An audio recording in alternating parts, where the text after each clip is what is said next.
Hello everyone, polity के इस video lecture में आप सभी का स्वागत है।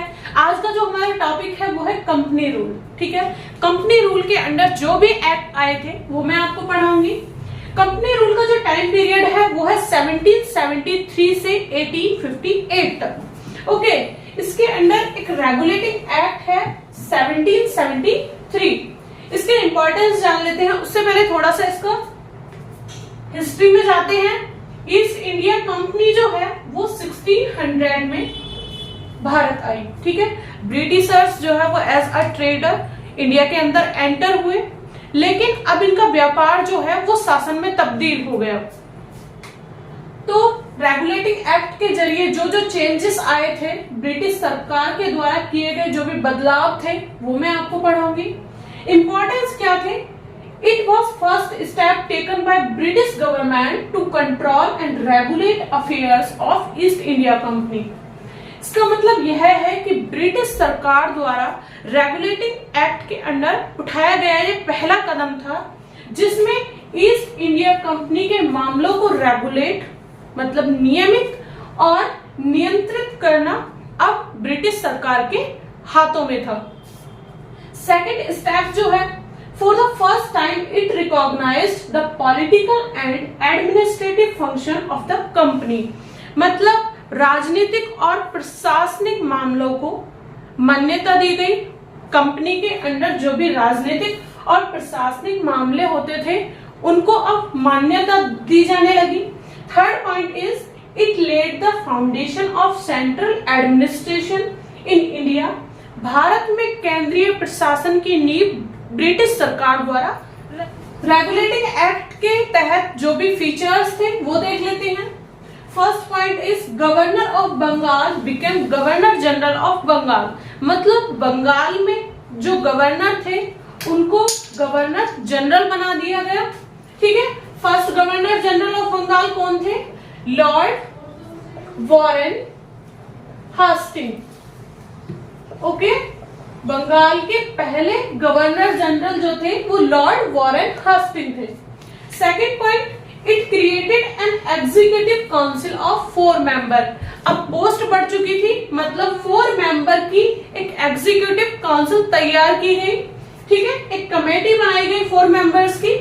Third point, it made governor of Madras and Bombay presidencies as subordinate to the governor general of Bengal. जो मद्रास और बॉम्बे के गवर्नर थे अब वो governor general of Bengal means that Bengal के गवर्नर जनरल के अंडर काम करते थे। ठीक है, it provides an establishment of supreme court at Calcutta 1774 consisting of 1 chief justice and 3 other जजेस। मीन्स दैट यह है कि इस अधिनियम के तहत कलकत्ता में 1774 ईस्वी में एक उच्चतम न्यायालय सुप्रीम कोर्ट, ओके मैं लिख देती हूं,